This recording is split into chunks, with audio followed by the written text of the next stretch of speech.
Go. This is 102.3 WHIV LP-FM in New Orleans. We are Radio NOLA HIV with programming.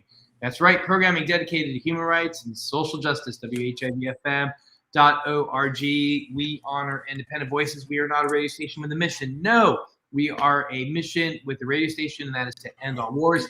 Welcome to COVID NoiseFilter, the Streamcast. I think I made that word up, Streamcast, but I like it. Welcome to COVID NoiseFilter, the Streamcast. It's sitting across the digital divide. Dude, don't steal somebody's statement. Which is my friend and yours. Say hello, Doc Griggs. Hello, Doc Griggs. All right, Doc Griggs, how are you doing? I'm good. I'm good. The weather's changed quite abruptly, but I'm good.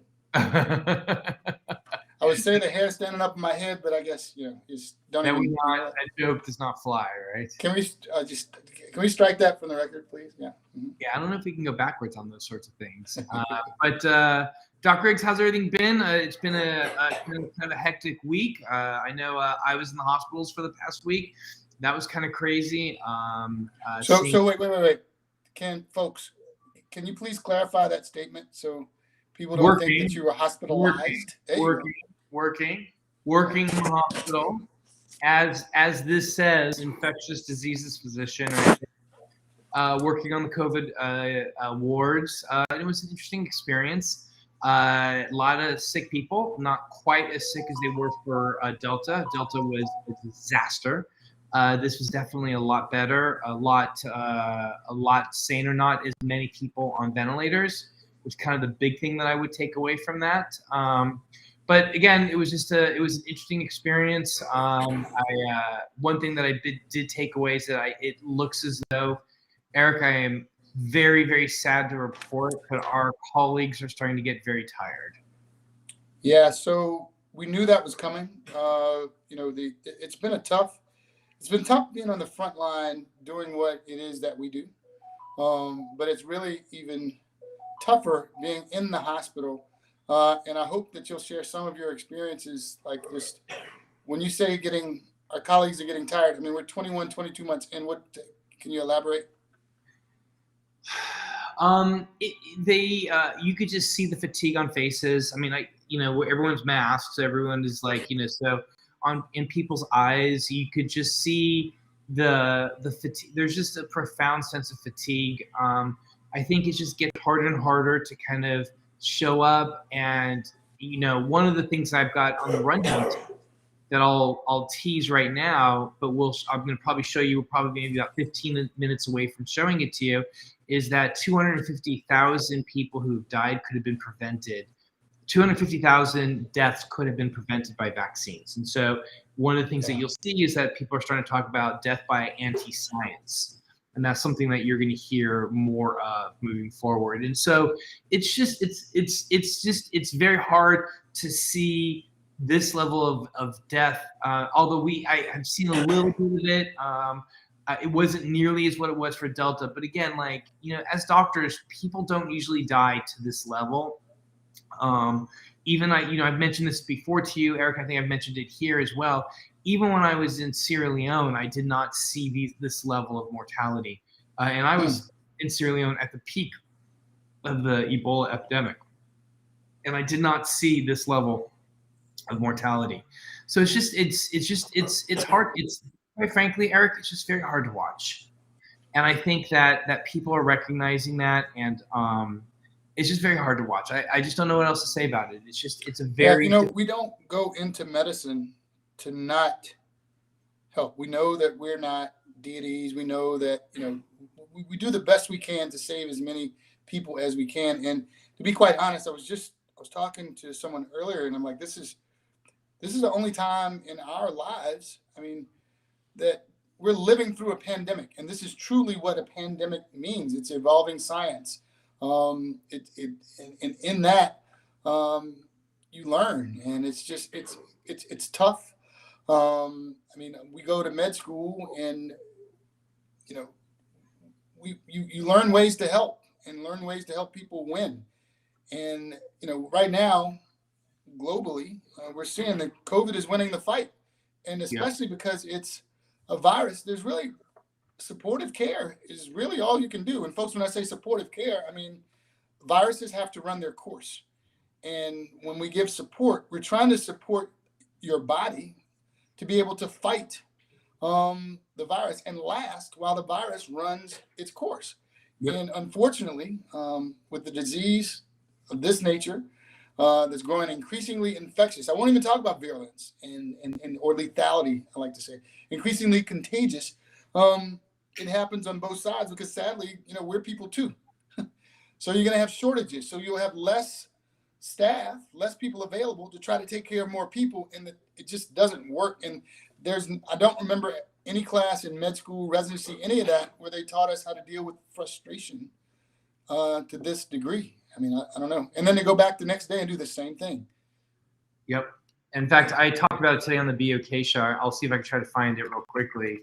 But the level of stress that healthcare workers are feeling now is not unlike the PTSD that combat vets experience.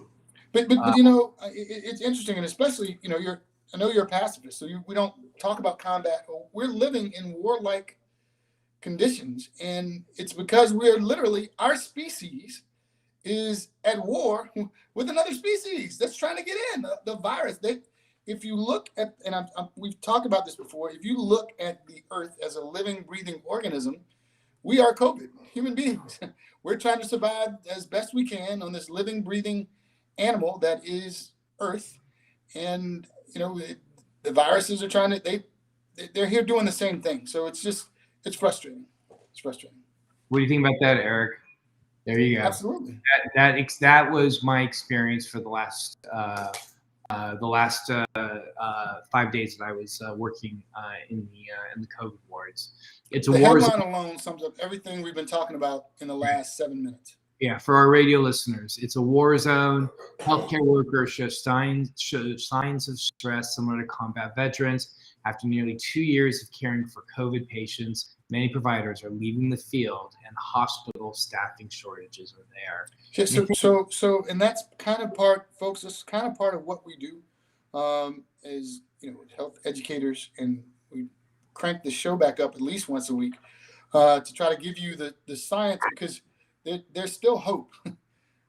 It's not a hopeless situation, even though day to day it can be frustrating for not just the healthcare workers, for everyone. We're all in it together, and we're not going to get through it. We're getting through it. We just have to be have to be adaptable and open to the world being different than we knew 2.5 years ago. Well, 2 years ago. 2 years ago. That was what date? 2 years ago, man. 2 years ago. I remember having Dr. Vegno on the radio show. There was a show that you couldn't come to.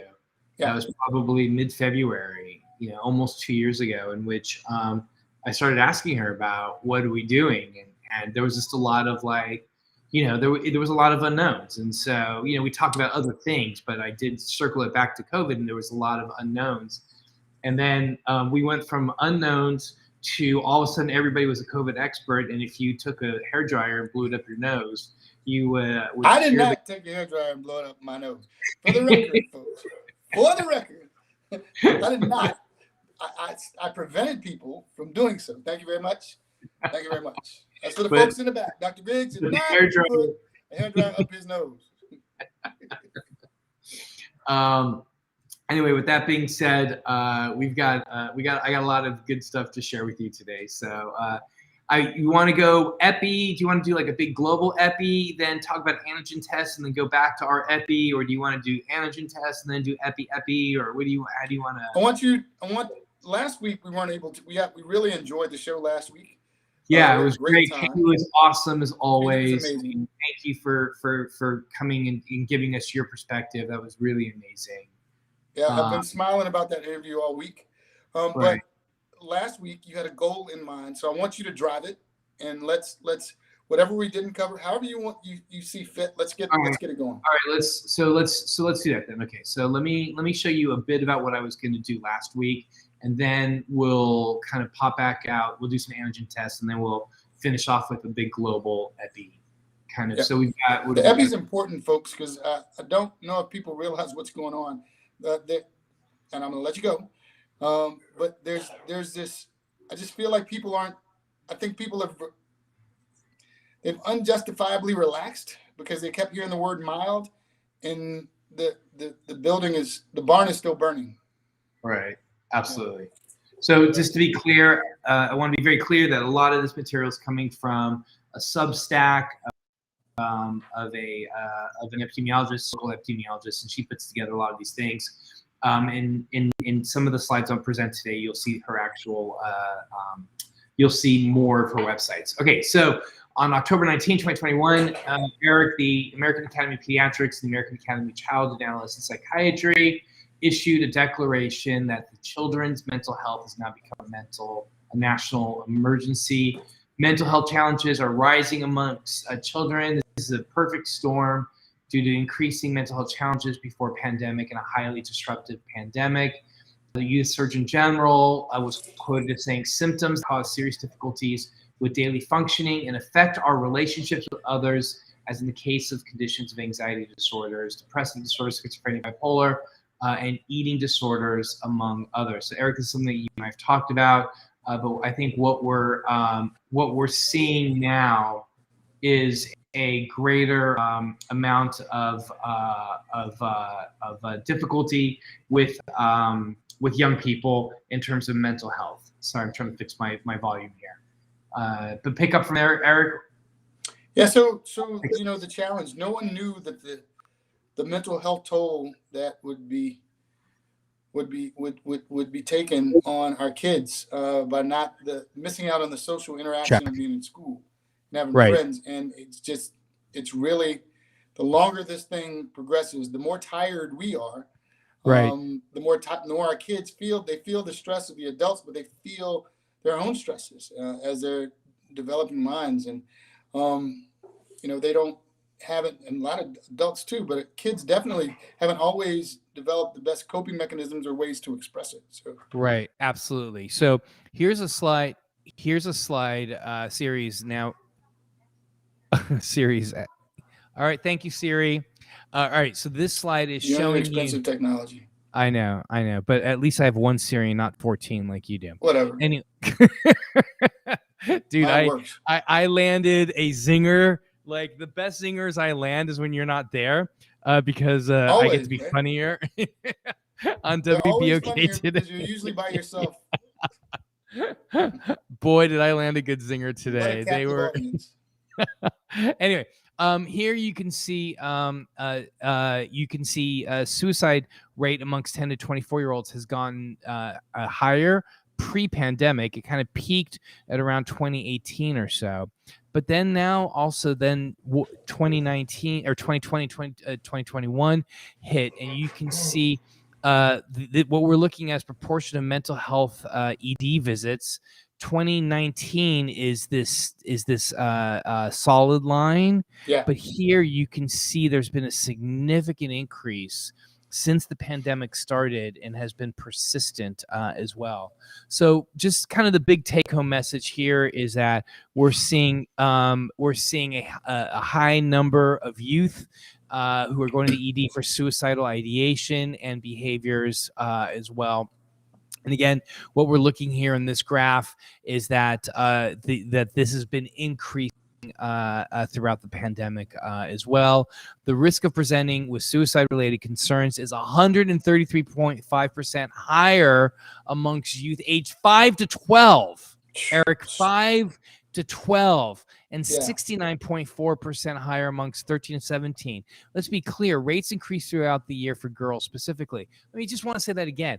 The risk of presenting with suicide-related concerns amongst 5 to 12-year-olds was 133% higher than the year before. So quick story, if you remember. Do you remember I said I had a friend in the midst of the lockdown when the kids weren't able to go to school? They had a 6-year-old. Right. They walked out of the room after a Zoom class and was like, "Mom, why am I alive?" Right. Because at that age, he missed his friends. He missed the punchy, play, huggy of that age. And it's sad that would even be a thought. Right. Yeah. Right.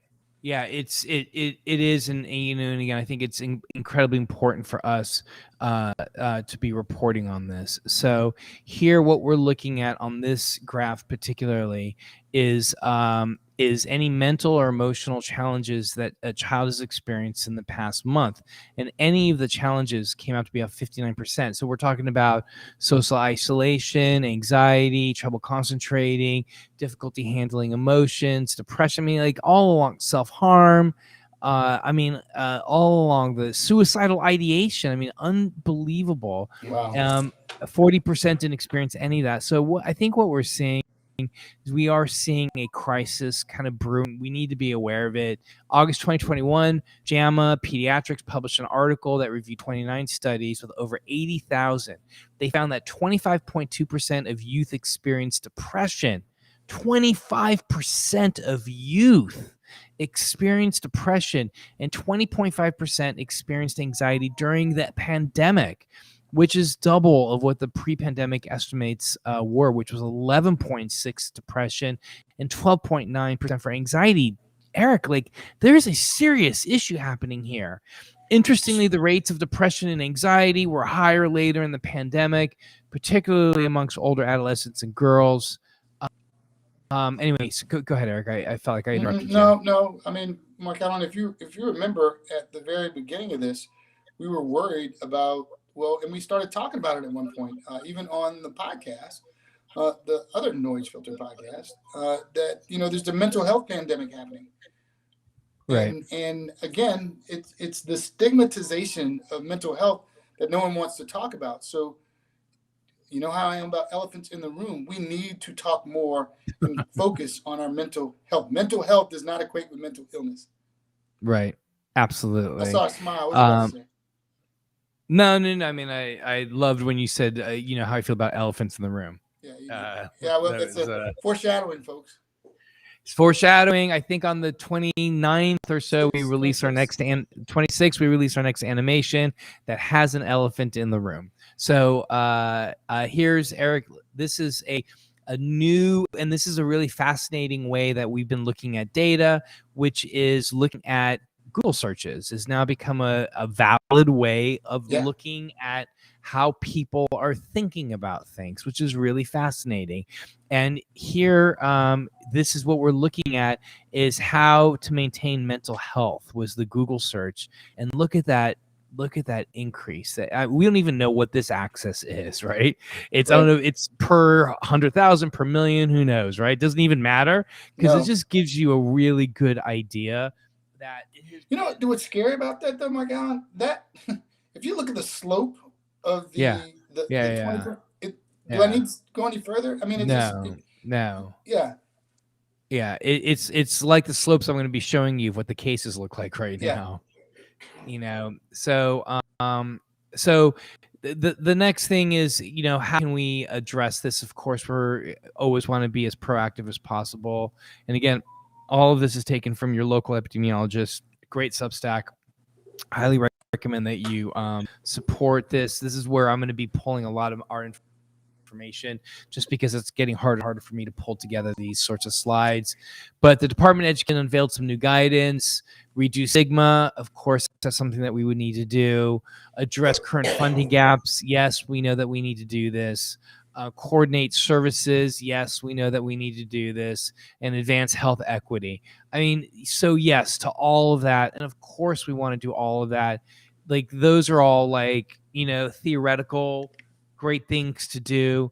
This is the pessimistic side of me that comes out and says, I don't know if that's actually really a thing. I don't know if we could do any of that stuff. Reduce health equity, for the love of God. We've been doing that for 60, 70. I don't, but I appreciate that that it's being addressed, it's being acknowledged. Really what needs to happen is that we need more healthcare workers. We need more mental health workers. We need more of a commitment. We need more monies that get focused in on communities, especially communities of higher risk, that have higher risk of experiencing these mental health issues. And until we do that, I think we're going to continually find ourselves in the position that we're in right now, where the Americans' youth, and not only America's youth, but the global youth, are at significant risk for serious mental health issues as a result of the pandemic. Eric? Yeah. So again, we need to let this bubble up to the surface and talk more and more about it. And hopefully, if a high functioning society, I learned from Dr. Calvin Mack, a high functioning society is child centered, adult governed, and elderly ruled.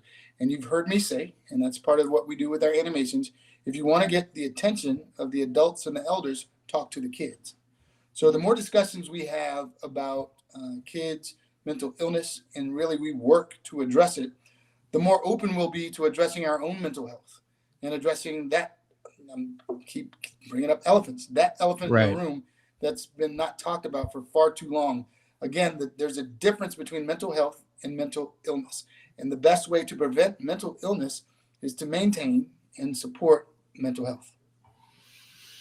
Absolutely. I know that you and I were very open with our struggles with mental health issues, especially during the summer of 2020. I don't even remember, 2020, 2021. Like we were very open with our issues that we were struggling. And to be honest with you, Eric, I'm still struggling.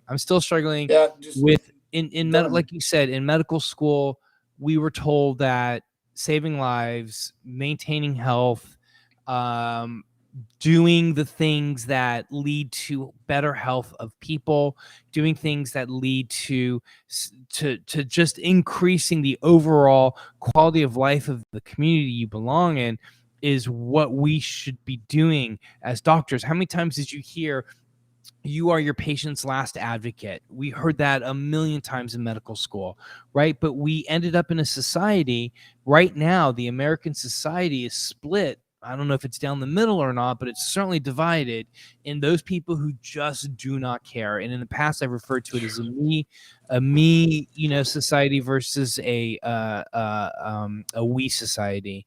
And there's a lot of me society. There's not a lot of we society. And in the U.S., we have the highest rates of mortality of COVID. That's both absolute number, and per capita, because there's just this lack of caring. Say the that stat we have the highest rates of mortality as to COVID as a result, both the absolute number, so the number is the highest, right? But it's also the highest per capita as well, right? So we have the highest mortality rates, absolute and per capita. And remember, COVID has killed more Americans than any other event that has occurred that we know of. I'm sure that the genocide of Native Americans and all the other terrible, terrible things that have happened, not to blow them off, but what we keep track of now, and the Civil War, which took 4 years to kill 750,000 Americans, and in less than 2 years, we've killed over, I think we're approaching 830,000 Americans now, of which we're going to learn that 250,000 of them could have been avoided. Can you do me a favor and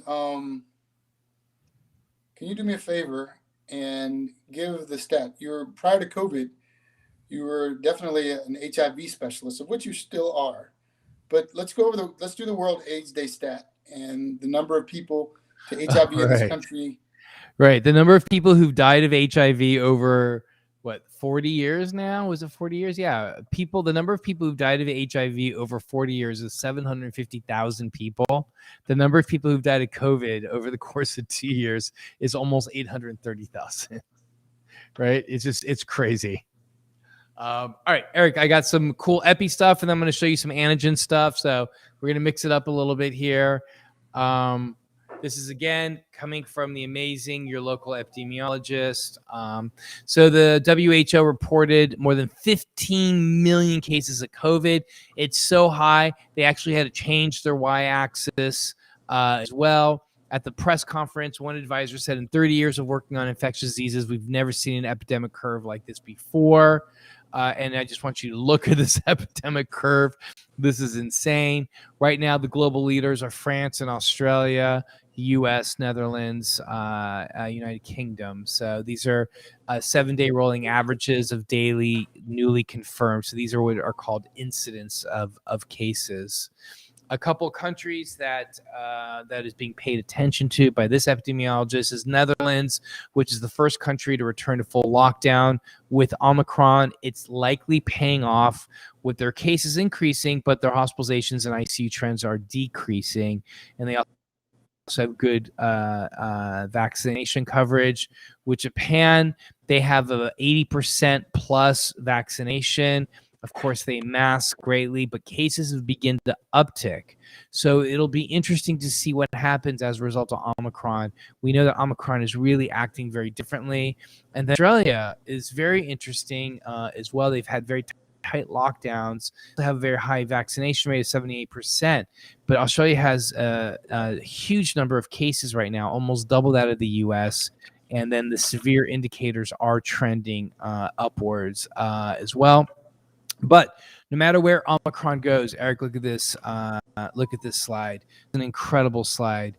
Wherever Omicron goes, it's the unvaccinated that are significantly affected.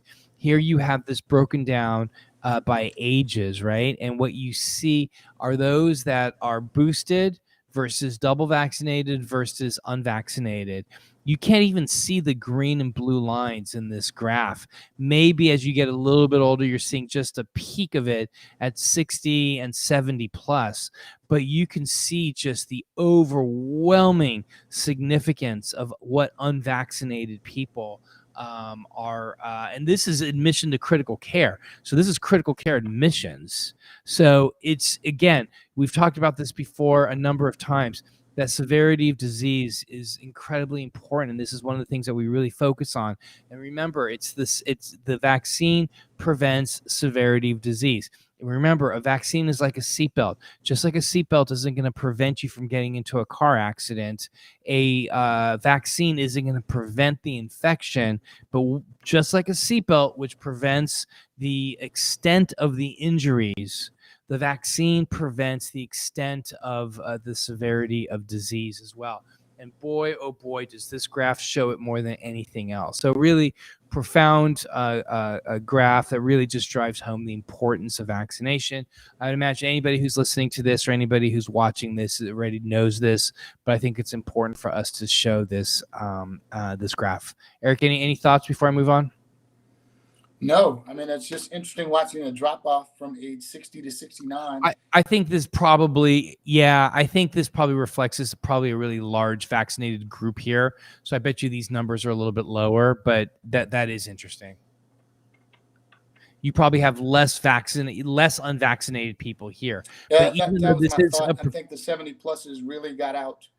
right, and really even though this is a proportion, I still think that there's no way that you would drop like that. You would expect it to get higher, but it really is. Age is really an issue. So you and I think you belong in this. I think you belong here. I belong somewhere around here, I think. But it's a good thing that we are boosted. Yeah, it's a good thing that you acknowledge the fact, and we'll again acknowledge the fact that you're older than I am, because your eyesight is really going. And do we need to do serial sevens? No. What it does show is that I am definitely more youthful than you are. There's no question about it. I want to say hello to my good friend, my long time friend, Smitty. Thank you for paying and tuning into us today. All right, so our world data reports that the death rate of 15 countries by vaccine status. So look at this is incredible. Look at the death rate, Eric. Look at the death rate of those that are unvaccinated versus those that are vaccinated versus those that are boosted. Like, you just got to sit and just look there and just see. You know what I'm saying? What's troubling is that in spite of looking at that, there are people that still want to argue about the necessity of being vaccinated. I don't know. I got nothing. Like, that now you're starting to kick in to the frustration, right? The mental health frustration. I mean, we have to say the same things over and over. Yes, and yes. Past the 100%. point I don't This argue is with anyone why anymore. this is why they're frustrated. Is exactly this reason. 100%. All right. So just a really profound graph. The United States is averaging a staggering 800,000 cases per day. It's a little bit lower now. We'll show you those slides probably in about 20-25 minutes. There's a 98% increase in the past 2 weeks. We've reached testing capacity. I would not be surprised this happened, but I don't think it's the case because the test positivity rate has been shown at peaking at 29%. Eric, explain what a test positivity rate of 29% is. Test positivity rate means that there's it's really hard to miss this virus when you're out taking a sample. You're finding positive tests in 29% of the samples when you go. Where do we want to be? Is it below? If I'm not mistaken, below 5. Below 5, ideally. And in New Orleans, we've been below 2.5 until this happened. Yeah. Like the mayor and Dr. Avegno have done such an amazing job of managing the pandemic. They've been able to keep test positivity, which means we've been doing a lot of testing, below 2.5%. But what we've seen now and what we're seeing here in the U.S. is something that we've never seen before, but we're at an average of 29%. Of course, the holiday effect that we just recently had, there's a weekend effect, so we're going to see some increase in cases as well. And I think, and I'll show you this in a moment, but we may have peaked as well. I talked about that today, Eric, on WBOK. You can see the leader in Rhode Island, but it looks like everybody's been peaking. One of the ways that we know that this has happened is that Boston uses wastewater management as a surveillance tool. And what Boston has been doing is they've been showing that their numbers have actually been going down significantly through wastewater management, which is usually 2 to 3 days ahead of time. And so what they're looking at wastewater management is they're looking at fecal viral loads, and they're able to determine what the viral load is just by collecting wastewater. And then they're seeing that there's a decrease of it. It peaked, and then it's going down. So you're not needing tests. You're not needing people to go get tested. You could just look at wastewater, which I think is a really fascinating way to do surveillance. So I think, and we're going to see this in a moment, but I think globally we've peaked. I think nationally we've peaked, and I think locally we've peaked as well. So go ahead, Eric. No, I just wanted to ask. I'm having your volume is down, and I'm wondering whether it's me. But I mean, yeah. If other people are having a hard time hearing me, let me know. I thought I fixed it. Let me check one more thing as well. My input should, it's if you guys are having a hard time hearing me, please let me know. Can y'all let us know in the chat so I can just know if it's my device? Right. Because I'm missing my cues. I'm like, is he talking to me? I mean, let me try this. So it's me. Ayana says they can hear you, so I'll dial up my attentiveness. You're good. Okay, good. All right, let me go back and let me make sure my setting is intact here before we continue on. Input USB. All right, good. Okay. All right. So moving on with our here we are. Okay. Let's see. So where is growth happening right now, Eric? Growth is actually happening in the West with cases in Alaska, Texas, Utah, Oregon. So it started in the East Coast, but it looks like we're moving definitely to the West Coast at this point as well.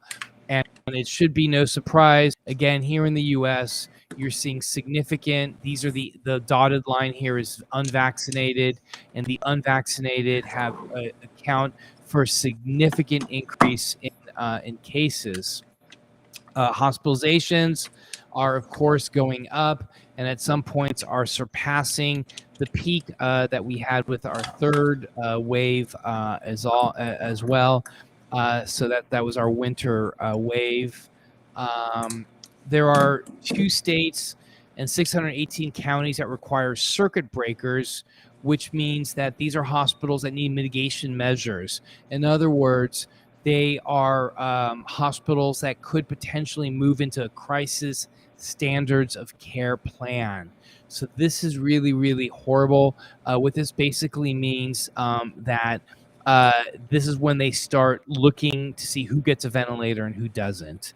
So this just goes to show kind of back here how bad our hospitalizations are getting, that we're starting to have to figure out these so-called crisis standards of care as well.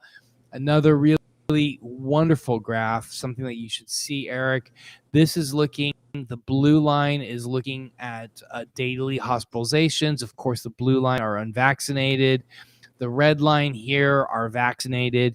And what this is showing, this black line on top is using this axis here, is looking at vaccine efficacy. So based on this data right here, right now the vaccine is effective at 92, 93% in terms of preventing you from getting admitted to the hospital, which again takes us back to the seatbelt analogy. It's not going to prevent you from getting the virus, just like a seatbelt doesn't prevent you from getting in a car accident. What it does is it mitigates severity of disease. And here you could see in this slide, we are seeing mitigation of severity of disease. So again, very important. So can you say that again for the people in the back?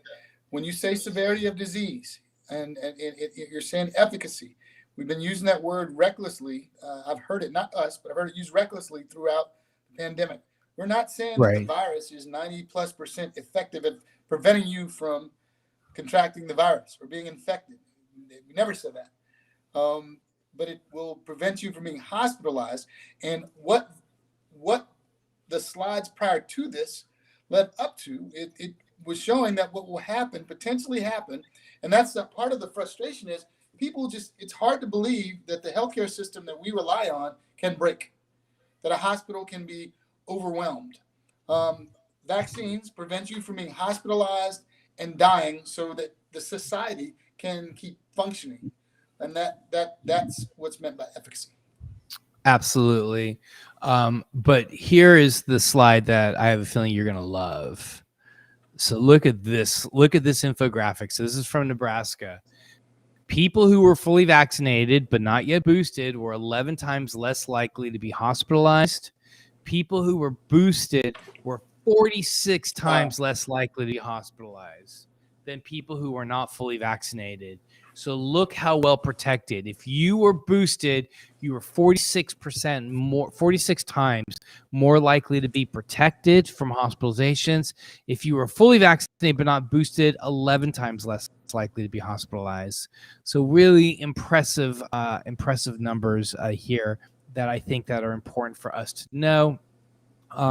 Deaths, of course, are staggering, almost 2,000 deaths a day here in the U.S. And here again, you can see we're just below Brazil in overall recent deaths, or at least as recent as January 16th. And the bottom line is that the United States has reached or is close to reaching its case peak. But it only means that we're halfway through the Omicron wave. Hospitalizations and deaths will follow. Vaccines continue to work well, but it's clear the vaccine-only approach isn't going to get the United States out of the pandemic. So there we go. I've got two more presentations as well. Is there a new strain post Omicron on deck yet? Not that we've seen. Smitty, there was a couple of scary.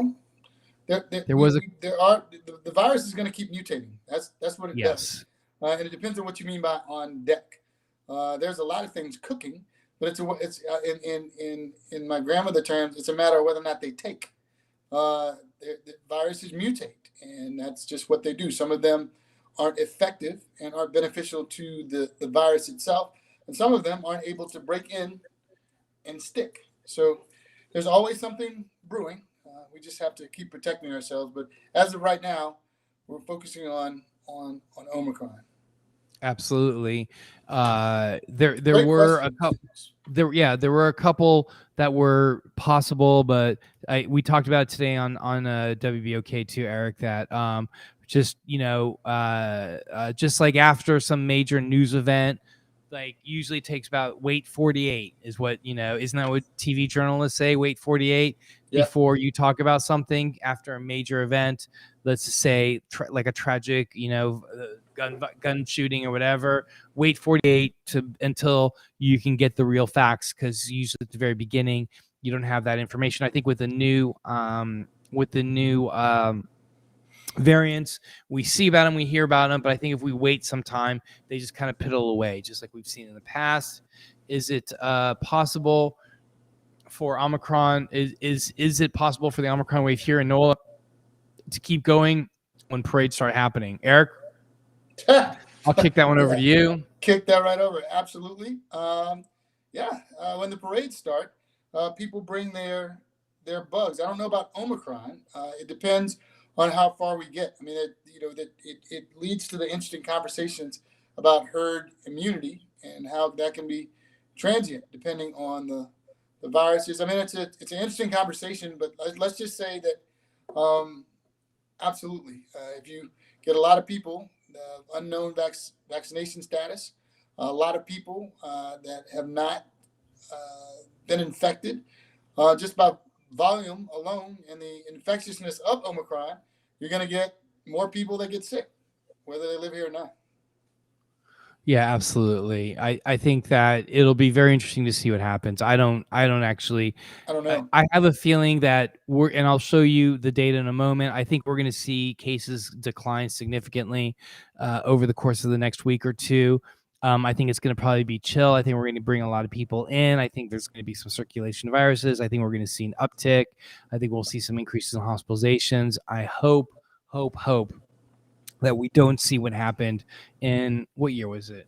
2020? It was 2020, I don't know. right? Last summer, I think. Were you talking about Delta? No, I'm talking about what happened with Mardi Gras 2 years ago. Don't put that in the universe. Don't put that in my mouth. Take that out. All right, I'm going to take that out of my mouth officially. Yeah. All right. If you remember, that's when we think I got it. I had it. Remember? No, I know. That's what Eric refused to participate in the Dery Griggs Mardi Gras traditions. Which listen, in New Orleans, for those of you that don't live in New Orleans, everything's a tradition. Everything, every weekend, like there are traditions galore. Everything's food. That's right. And one of my favorite traditions is watching Eric get a bag of beads thrown at his face when he least expects it. You had to do it, huh? Just rip the Band-Aid off and just. That was 2 years ago, bro, and it's still too soon. Too soon, bro. 3 years ago. It was 3 years ago. You weren't there 2 years ago. You chipped. What did you say, folks? Eric that don't live Eric and I were face with a decent side of nice pearls. It feels like getting punched in the face with a bag of knuckles, and it. For those of you. Yeah, for those of you who don't know, they're supposed to throw a bead, just a single strand of beads, but every once in a while the rider will get lazy and they'll just throw a bag of beads, and those are like missiles, coming at you. And if you're not like, I'll sometimes, if I'm talking to somebody, I'll sometimes just talk to them and cover my face like this. You just like talk, because you never know when a bag of beads is going to be thrown at your face. And Jesus. Just to give you an idea. You, Liana. Thank you, Liana. Catch him in the tooth next time. Give you an idea of what these look like. I was trying to get Eric to come over to me, and Eric was being a smartass, and he's refusing to do so. And while I was like, come over here, boom. I'm like, nah. Pow. And watching somebody get especially watching Eric getting a bag of beads in his face is like watching Eric trip downstairs. You shouldn't laugh, but you couldn't help it. But then, I turned around and I saw the pain in his eyes, and I was like, "Oh, I'm gonna be fine. Let me go find him and find out." He said, "Are you okay?" I'm like, "No, I'll be back." No, it's happened to all of us. And Yeah. all right. Oh, wait a second. Here you go. Hang on a second. This is actually a good point. How about this? It's worse when you get hit and it's freezing outside, right? Oh, yeah. Right. It It's a rite just of passage. lingers and it lays and it's yeah. Yeah. Anyway, all right. So there you go. For those of you that aren't in New Orleans, there's a quick little Mardi Gras thing. Okay, Eric. So I got 5 studies to review with you. Okay. Let's do it. All right. So today, after 2 long years, Americans are finally going to be getting tests. Here, the author says, go to the USPS website. You can fill out a surprisingly easy form there. You will not be charged for shipping. And they'll show up in your mailbox 7 days later. So let's talk about these 5 studies that the author here went over. The first study followed 30 people, high-risk jobs, and what they found was something that was really fascinating. They also looked at antigen tests versus saliva PCR tests. Okay, so here, be careful with negatives at the beginning of the infection. And the average time from first positive PCR to first antigen positive was 3 days. Okay, the peak viral load was 1 to 2 days earlier in saliva than in nose, but we know that in all individuals develop symptoms within 2 days of their first positive saliva PCR, and it's possible to be contagious, yet to have a negative rapid test. And 4 of the 30 people in the study spread COVID-19 between negative rapid tests. So what the big takeaway is here is that when they looked at people who basically got antigen tests and PCR tests, in the first couple days of COVID, your antigen tests are going to be negative. But then these very same people went on to develop positive PCRs. Okay, so it's a really, really important it's an important thing for us to consider. And again, this takes us back to this slide that we presented, I think, 2 weeks ago, which is, remember, the PCR detects earlier and it doesn't need as much of a viral load than what is needed by the antigen test. So something that's really important. And I think it's, the study kind of shows it very nicely. Again, you can see here. So one of the big takeaways is that, especially if you've had a very recent exposure, your negative antigen test, and by antigen, we're talking lateral flow tests, a rapid test, or whatever, they're going to be, if they're negative early, you will possibly have a positive PCR later. So don't trust negative antigen tests, especially 1, if you've had a exposure, or 2, if you've had if you're symptomatic. Eric, any thoughts about that? Yeah, I have a lot of thoughts. First of all, just Okay. to simplify, we need to think about antigen test, the rapid test or lateral flow test, as a test of infectiousness or infectivity. The sensitivity, it's an epidemiology, a statistical term. Sensitivity is low. But if you want to think of testing for a viral load potentially to be high enough for you to spread to other people, then that's an antigen test, which is why they're good for testing out of quarantine. If your viral load is so low that it's not detected on an antigen test, you're not necessarily contagious anymore. It's safer to go out with a mask on and exit quarantine. On the back end, it's a good thing. The PCR test, be it saliva or not, and there are challenges. It almost sounds like it's an ad for the PCR, saliva PCR, but the practical challenge is that it's collection. Trying to get enough saliva for there to be a valid sample. There are a number of challenges, so that they're continuing to study. And the reason it comes up is because people are talking about throat swabs versus saliva and blah, blah, blah. But PCR tests for presence or absence of disease, as demonstrated by that slide that I love so much that you put up.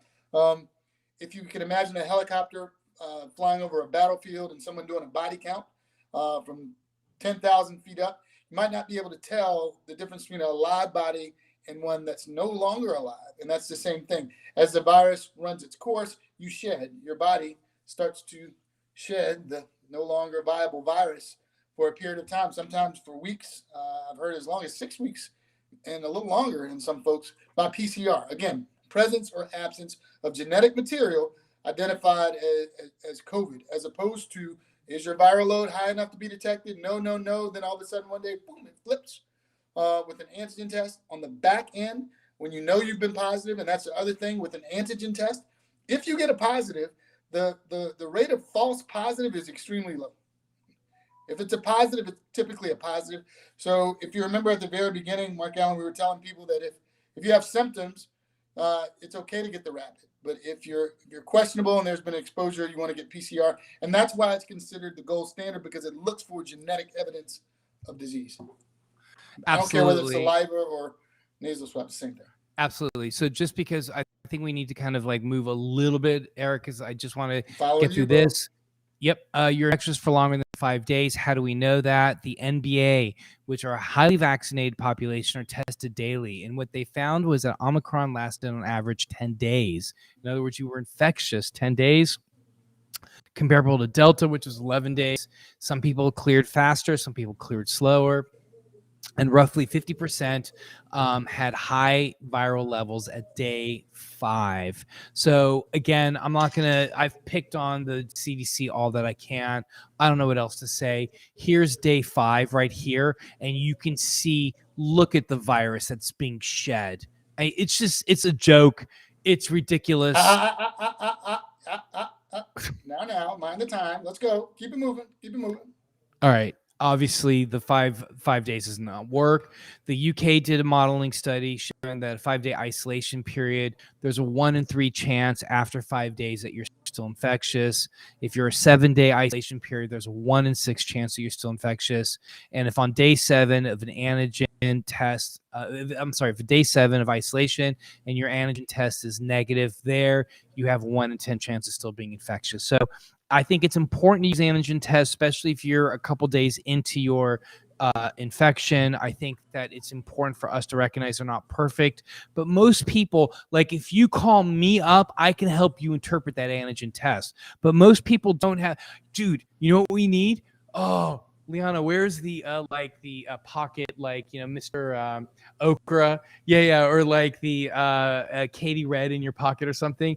Like we need, one of those things that's like, we need like one of those things. Here, Liana's getting it right now. Have you ever seen one of those things where you push the button and it's got like, I got broccoli, I got asparagus for the Mr. Okra. We need like a Dery and Griggs one. So this way, like we're always there. So if they've got their Liana said, for the record, the Christmas tree. Why have you not taken down the Christmas tree? Why do 2 Jews have a Christmas tree? Oh, that's a different story. Anyway, a pocket Dery Griggs would be great because we'd be able to help explain how these things work. Anyway, we got to go. We got to move on. All right. So the bottom line here, and I think it's important, bottom line, use antigen tests, do so wisely, be aware of false negatives. You don't know that it's a false negative, just be aware of a negative, right? That's all you need to worry about. Trust your positive tests, especially during an Omicron. If at all possible, please don't leave isolation without testing. I don't care what the CDC says. If you can't access tests, assume you're contagious for 10 days and act accordingly. I can't offer any better advice than that. What do we have here? We got like 4 minutes. Eric, I'm just going to go through our roll with it. We want to see the numbers real quick. Yeah, we just got to go over numbers real quick. We're going to go through our epi stuff. When I prepare these slides, I have no idea how much material I'm preparing. Just real quickly, I just want to say that in terms, last night we added 3 million cases globally, but it looks as though we may have peaked, and that's the good news here, and that's what I want to show everybody. We may have peaked. The mortality is going up, and we said that we need to expect that because that's a lagging indicator. You can see the Americas are largely responsible. U.S. and Canada, not the Americas, not Latin America. The U.S. and Canada are grossly responsible for the cases. And you can see here, it's really interesting. Minus Kazakhstan and minus Mongolia, you have a majority of the wealthy countries. All of the wealthy countries right now are all experiencing these very, very, very aggressive Omicron outbreaks. Of course, here you have Latin America doing the same as well. And so that's another question that we can talk about again. Here, the U.S., we added almost 600,000 cases last night. And so look at that number, 879. Remember earlier you said 830? Then I looked up, it said 800. Right. 800. We're almost at 800. 880,000. We're going to be at a million deaths at some point throughout this thing. Yeah, it's and we have surpassed what flu was. Look at we've peaked. It looks as though we've peaked. You could see testing. We've never tested more before. Hospitalizations continue to increase, and deaths are slowly increasing again. Lagging indicator. All of the U.S. is on fire. And again, initially Rhode Island is, but what we're seeing now is you're going to start seeing, it almost seemed as though it started east and it moved west. And now you have a lot of the western states that are mostly having COVID. We've surpassed 1 million cases, Eric, in the past week. Last night, you could see in Louisiana a couple weeks ago was 10,000 cases. It peaked at 12,000. It's down to 7,000, at least on these days. And you could see it looks as though we've peaked here. It looks as though the whole state is entirely on fire. And when you look at what Louisiana looks like now, we're still in a severe. Our cases, our daily new cases are significantly elevated. Infection rate is still high, but it's not as high as it was last week, which we were grossly in exponential growth. And our test positivity is still unbelievably high.